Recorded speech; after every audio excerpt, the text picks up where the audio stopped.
Well, hello. Welcome to Spindle City Straight Talk. I'm Chip, And I'm CJ.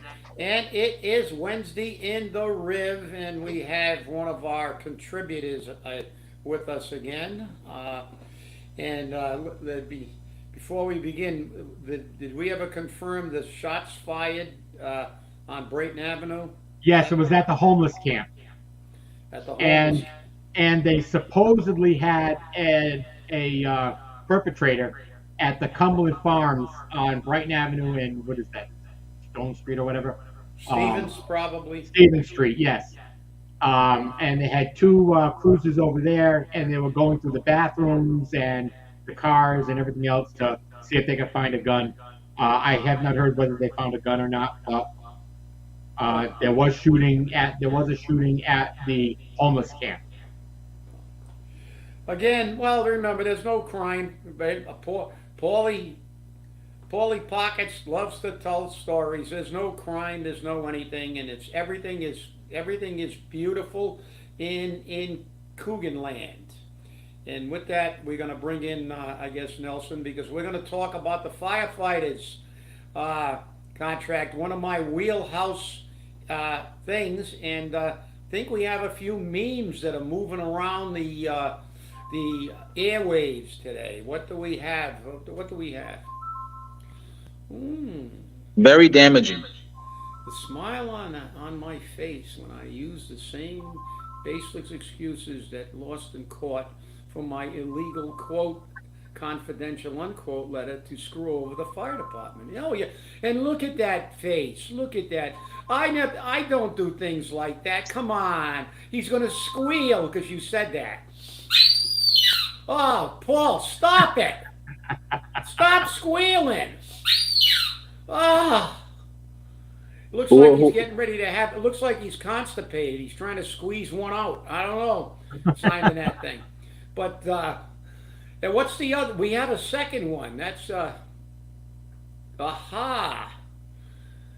Why did you try to hide screwing over your fire department? You knew Jesus was watching. A dirty deed with illegal confidential letter. That's right. Look out, Paulie. Jesus is always watching. And And remember, don't you want to go to heaven? that's right. And remember, I'm Paulie the nice guy. I don't tell people to go jump in a river. I don't tell people to go buy a house and shut up, you live in public housing. I don't jump out of my car and scream at some woman. I'm, I'm, I'm, Paulie, the great and wonderful freaking mayor who cares about everybody. What did he say in that flyer? The mayor with a heart, or something like that. Yeah, That a was black heart. black, exactly. And look, we broke that story, if you remember correctly. We broke that story about that letter. We got that letter. We posted that letter, and that letter was illegal. He knew it, and his excuse before he whines again was, I made a mistake. I made a mistake. Well, he also made a mistake and gave some con artist a proclamation to Maharishi Yogi.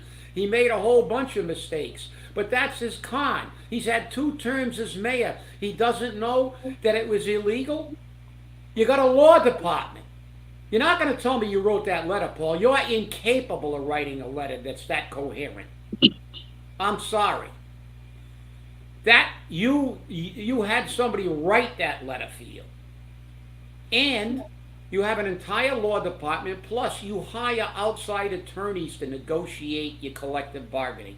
So you had two batteries of attorneys, all of whom know that what you did was illegal. And now it's like, oh, I made a mistake. You're like a 5-year-old. You're the damn mayor. You're supposed to know this stuff. You're supposed to be, or as you say, I don't know how much money I'm not in the loop. I have to ask the financial team. No, they're supposed to tell you. You're supposed to ask them. You're the mayor. You're pathetic, Paul. That's a new one, pathetic Paul. Okay, with that, back to you guys, because I have already started, and I'll get back to the mechanics of what went on. But you guys weigh in on those memes and Paulie squealing. And I'll give you one more Paulie squeal. Squeal for us, Paulie. Okay. Take it over. Well, you have a copy of the JLMC decision, correct? Correct. Okay, so we're going to focus on that decision and the fact that it is going to come before the city council next Tuesday. Yep. I've been told that it will come before the city council next Tuesday. Uh, and I want to make it clear that this decision was made by a tri-party panel, correct, Chip? Am I correct? I hang on.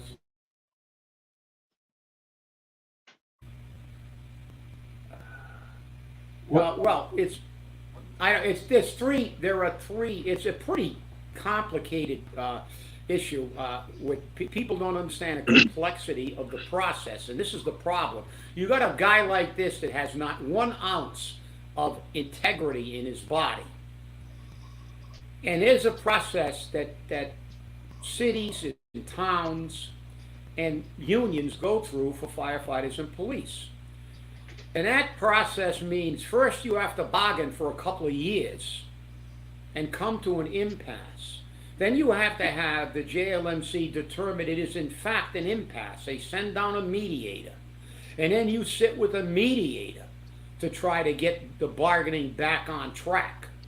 And then when that fails, they declare an impasse and you go to the arbitration process. And that arbitration process starts with selecting somebody to determine ability to pay. It's a mayor, and the two sides, the city and the union, they send in a list of their choices, and a JLMC makes the pick, and then the city, the arbitrator, and the union go in and they put all their proposals before the arbitrator. The arbitrator looks at the proposals, looks at the thing, looks at everything that's presented, and then makes a decision. And that's the legal process. It's the law. And remember, Coogan says he always follows the law. Well, that's the law. The firefighters went to arbitration fully understanding that if they lost, they had to eat it. That's it, like the police did. You know, everybody forgets the police went to arbitration a few years ago and they lost. And what did they do? Nothing, because that's the end of the process. That process ended when the arbitrator's decision came down. He weighed all the evidence given by both parties. He made a decision. And they were bound to give it to the council without any confidential letters and everything that they tried to disparage the fire department. Oh, they don't make as many runs as this town or that town, which is bullshit, because we know the way you can manipulate runs. If you got 5 trucks, you can count it at 5 runs in some city, and Fall River it counts as 1. Fall River was always a busy city, but it doesn't matter. It only takes one emergency to die.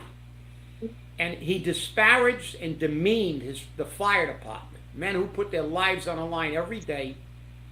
And it's personal to me because I walked behind a casket of 5 firefighters who died in the line of duty while I was an active firefighter. 5 members that I worked with. And one of them I had a cup of coffee with 2 hours before he died. I was getting off duty, he was coming on duty. And he was a good friend of mine. His kids were in the same class as my kids in school. And, you know, for this bum to just ignore the law and try to pull another backroom deal like he always does is just unconscionable. He doesn't have, like I said, the man does not have 1 ounce of integrity in his body. So with that, I think I clarified. And let's not forget, okay? He's negotiated the school department contract with his brother and his brother. His brother's the director of human resources, and his brother was the union director, or the union business agent, or the regional business agent, whatever he was. But he negotiated that contract that way. And his brother had the president of the union sign over their rights to negotiate to him, which is an absolute conflict. Yeah, well, the whole thing's a conflict. If The problem is this guy runs this city by intimidation. They ran that president out on a rail, filed all kinds of bogus charges because that's what they do. His brother did that over on a fire department with the secretary of the union when he was president that he didn't like, and they filed all kinds of bogus. They harassed them, they threatened them, they bully them, and everybody is living in fear in all these departments because they know what goes on.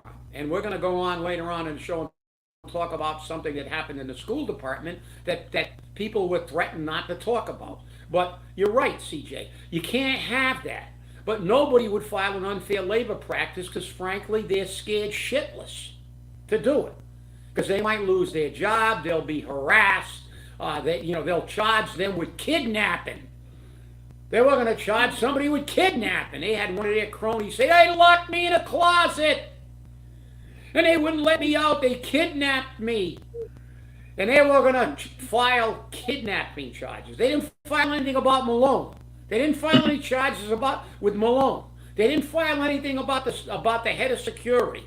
They didn't file anything with John Perry. They didn't file any charges. But they were going to take one of their political enemies and file kidnapping charges. Because people just can't take that kind of pressure. And this administration they're a bunch of thugs. They threaten and badger people or buy them off. There's two ways you can operate within his system, this government that we have. You can stick your hand out, get paid off like some union heads who got massive pay raises outside their own union, which is illegal because 150E says it's prohibited to bargain with individuals, and they bargained with individuals. But you can either stick your hand out, get paid off, shut your mouth, and go the party line, or you can try to fight them and be, and have to deal with their attacks. And most people don't have the wherewithal, and they don't have the support from their own unions. See, certain unions like firefighters and police, local autonomy, we can get support from our international if they try to come after us. But AFSCME, that's a dues collection agency. They sent this brother down. His brother, who was thrown out of a union for all kinds of shady shit, to bargain with him and his other brother. That's who AFSCME sent down. And I have the letter.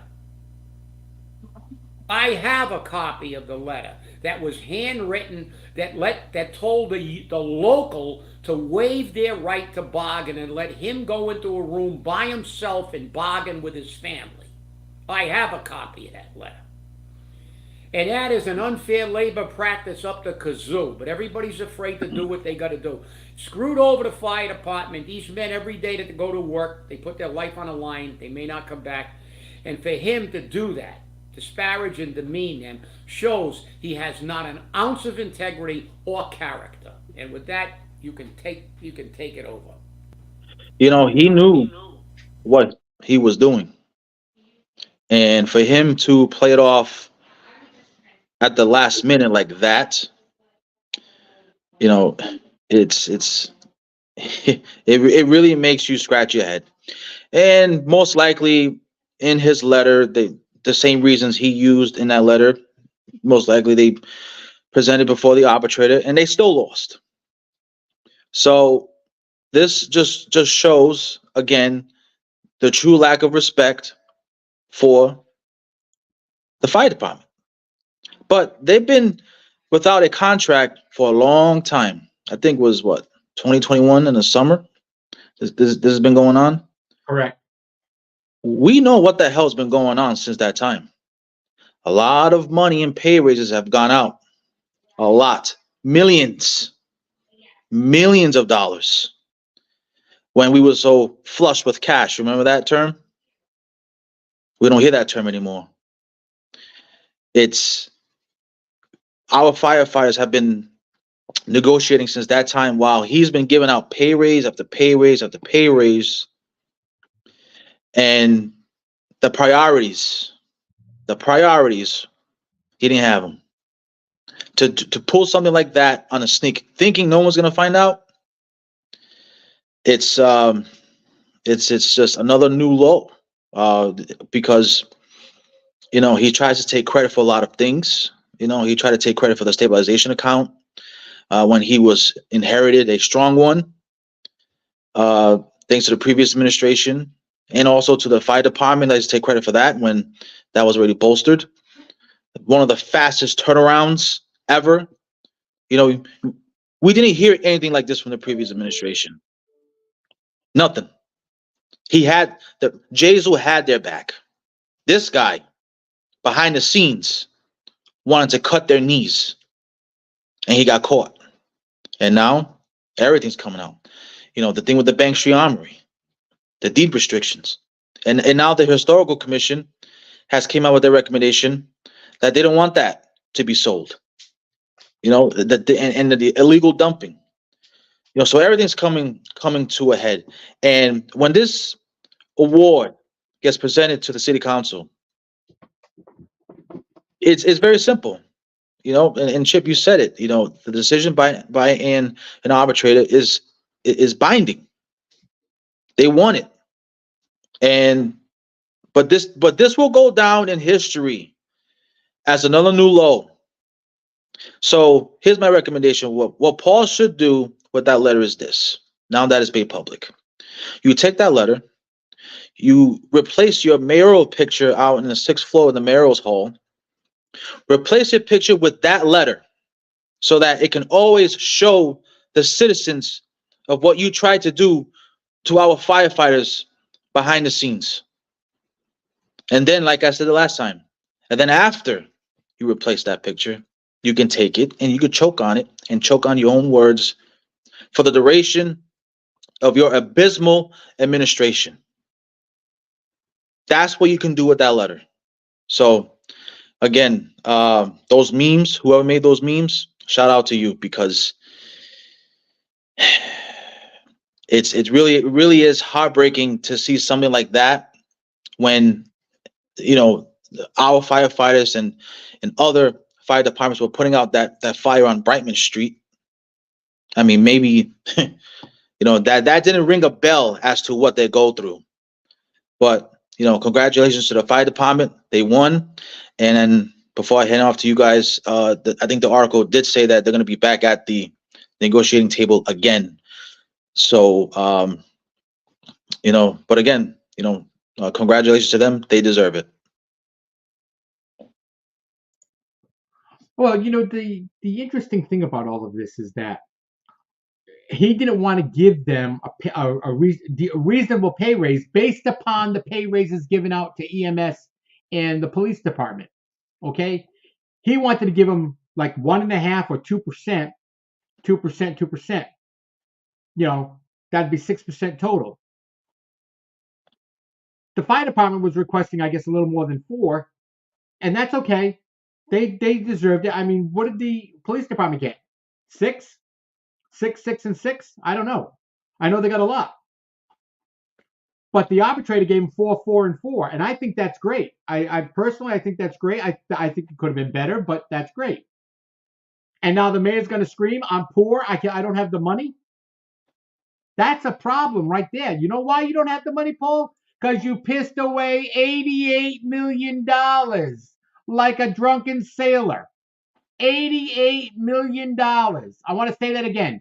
$88 million. Like a drunken sailor. And your big claim is, well, I gave $13 million to the water department.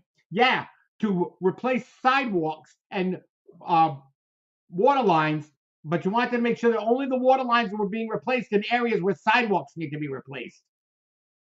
So you wanted to kill 2 birds with 1 stone. This is why we have the problem. This is why we have the problem. And maybe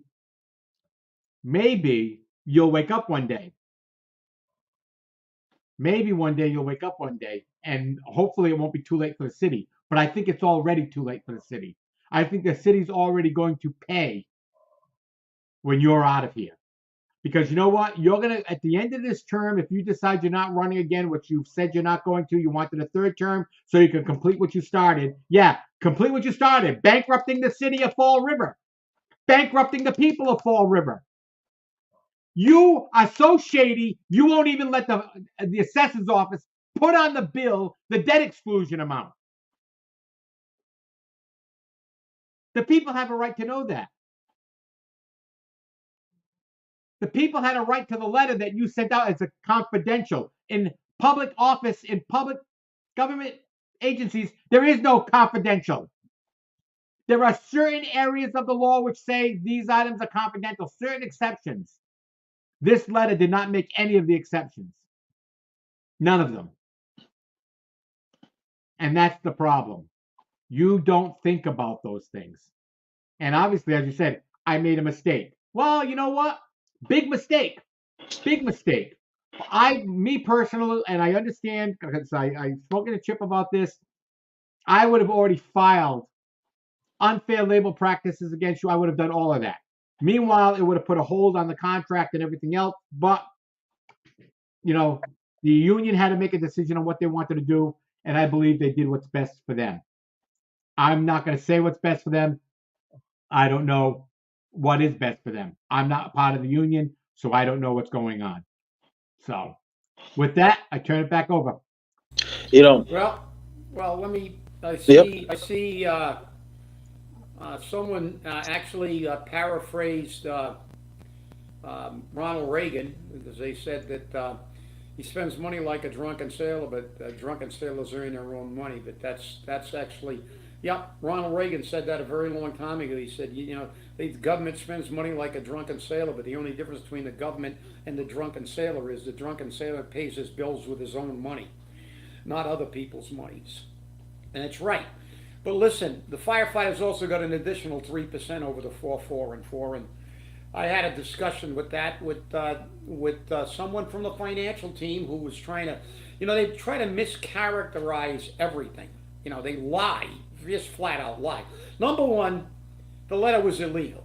Everything that goes on between, you know, in an arbitration or in a negotiation cannot be done publicly. It's prohibited. And all those things, because a lot of the stuff means nothing. Everybody knows how bargaining is supposed to go. You want 6 or 5, you demand 8. The city wants to give you 4, they offer you 2. And then you do the dance to the chickens for whatever time it takes. And you got a whole bunch of proposals you throw out. They're throwaway proposals. You ask for the moon and you know that. And you say, okay, we're going to take that off the table. See what great guys we are. We're negotiating and good. That's what it is. But the reality is they lost this arbitration because of themselves. Not only were the demands of the firefighters in line with what they should have got. What do you think? The arbitrator's a moron? You don't think he looks at the rest of the city? You don't think he knows that you gave out a $19,000 pay raise to one individual? All the other giant pay raises you gave out, and then you're going to try to screw the fire department? You don't think that he'd like look at that and say, what is it? You know, it's pretty obvious that this is the only department he didn't dump a whole dumpster full of cash on. There's got to be something that he's got something against this department, and he proves it with the letter. It's that simple. He doesn't like the fire department. I don't know whether this is retaliation for his brother getting bounced out on his ear. But he sure as hell doesn't like his fire department. He doesn't respect his fire department. He doesn't respect the job that they do. And that's the problem. The problem is that letter should have never been written. And any lawyer who read that letter and told him, go ahead, give it a shot. Maybe they'll keep it a secret. Confidential, man. You can't say it's what is he, the freaking CIA? Yeah, I'm going to confidential. You can't talk about this. Bullshit, you can't talk about that. You can talk. What is this? What go put this letter in Joe Biden's Corvette with the rest of the stuff.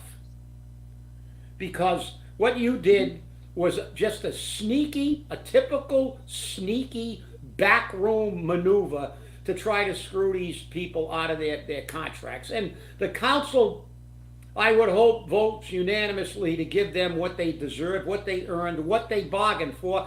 And also, if they would have lost, they would have accepted it. They wouldn't be writing letters and whining and squealing and lying, because I heard the CFO say, "Oh, they always rule in favor of the cities, no, of the unions." No, they don't.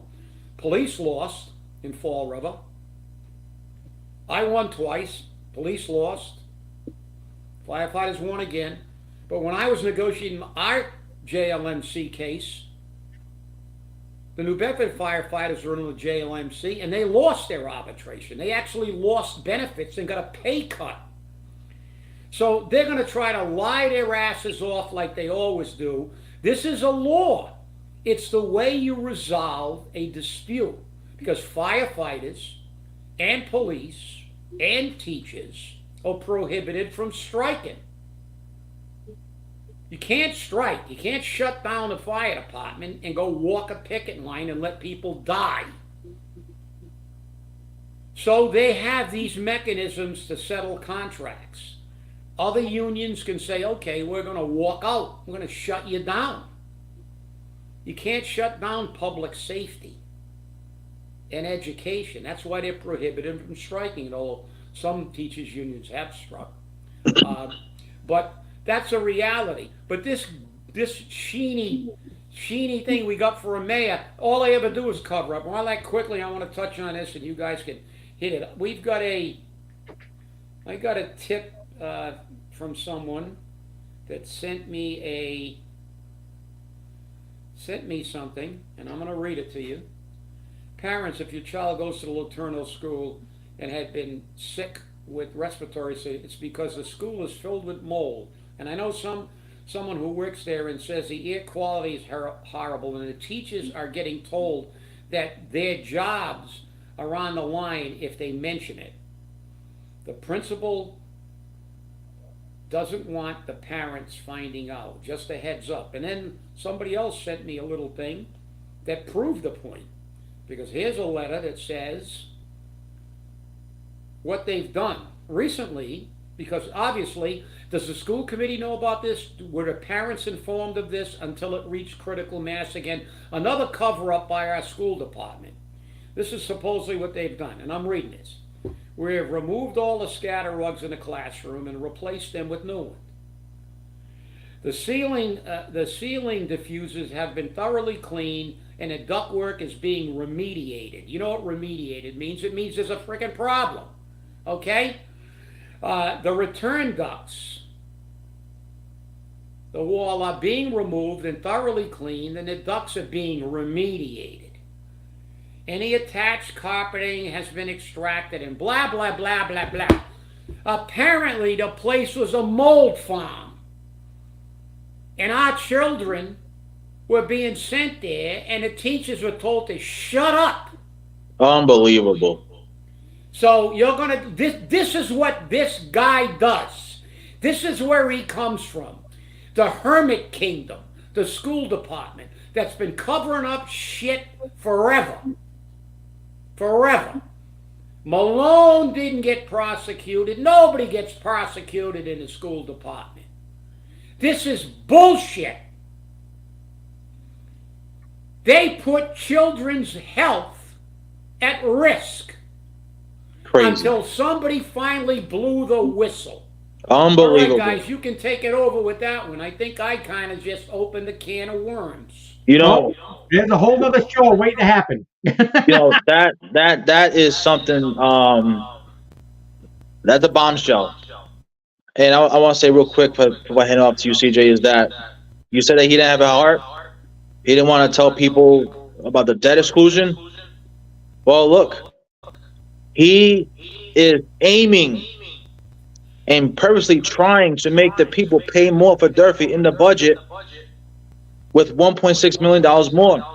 He wants 5.2 when the people elected to pay 3.6 back in 2018. So you know what? He wants this. He wants this community to pay more on a debt that he brought to this community because he needs fucking money. Excuse my language. Listen, I may not be a property owner, but I understand when people are squeezed. This man wants to purposely squeeze, reach into the pockets, and have them pay more. But the only problem is he just like that letter, he thought no one was gonna find out about the paper trail, about the full payment schedule that the previous administration promised before that election. And when you look at that payment schedule, nowhere near 5.2. It's all 3.6. And school committee member Kevin Aguiar even said it. That was the deal. 3.6. So you know what? Listen, that accompanied with that mold situation for our children. I mean, look, at the end of the day, you know, the people should have came out and voted, but now things are going to come to a head, and now he's going to have to face the consequences of his financial mismanagement of the city's finances. Think about that for a second, everyone. He wants all of you to pay more for Durfee in the budget. When he sat in that room, he watched that presentation from Mary Sahadi and Kathy Ambiveris, all of them, and they said it. In year 8, this is what's going to be. And when the time comes, the new city council will have that information because it's time to stand up for the taxpayers.